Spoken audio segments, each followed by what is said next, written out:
Manuk menapa Mbak panjenengan? Aja kalah karo Mbak Sendul mek manuk emprit cuwilik. Sampeyan kudu sing rada sangar. Manuk napa? Dikatu dilang-tilung. Batine manuk apa ya? Apa ya? Ya terus. Eno ngode eno. Ndingkluk. Eno. Manuke seblok ngono maksude iki. Iso sak kurungane kok ya. Manuk. Manuk petet. Diyet. Nah iki bener. Bareng wis ini disesuaikan karo sikon tenanan. Manuk bedet diet. Kancane lek gawe Rama bingung lho. Lek nadai Ramane kendange bingung lho. Piye iki golek ngeteti kok. Diet. Padahal manuk dipidhek kaya. Yes. Pating truwet-wet. Awet tenan jajake. Hei.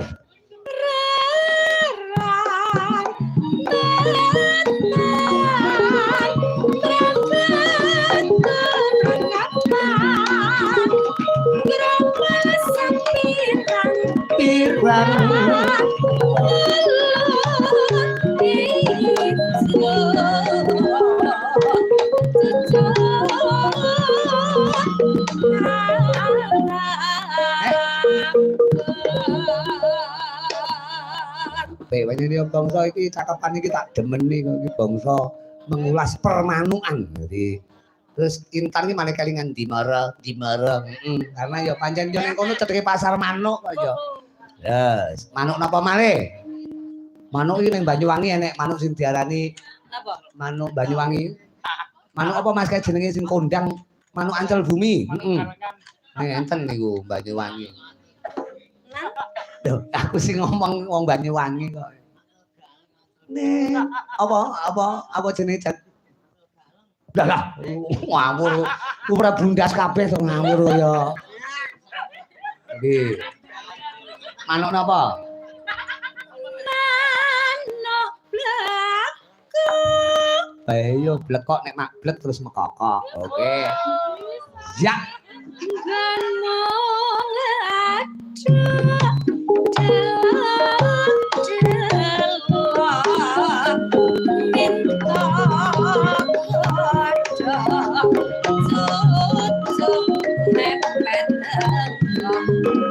Anjejer.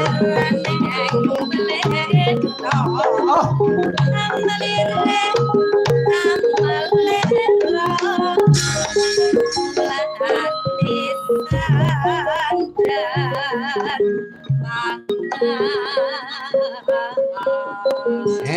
Matur Mbah Bos.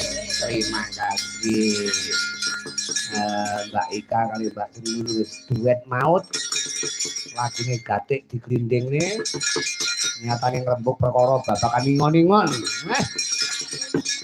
Terima kasih warga masyarakat Bogem semuanya atur panglipur sak bisa-bisane topo griak-griak gom. Oke. Yen liwat aku kelingan gubuk kae Mbak Mimi yen kanggo leren. Ya dong.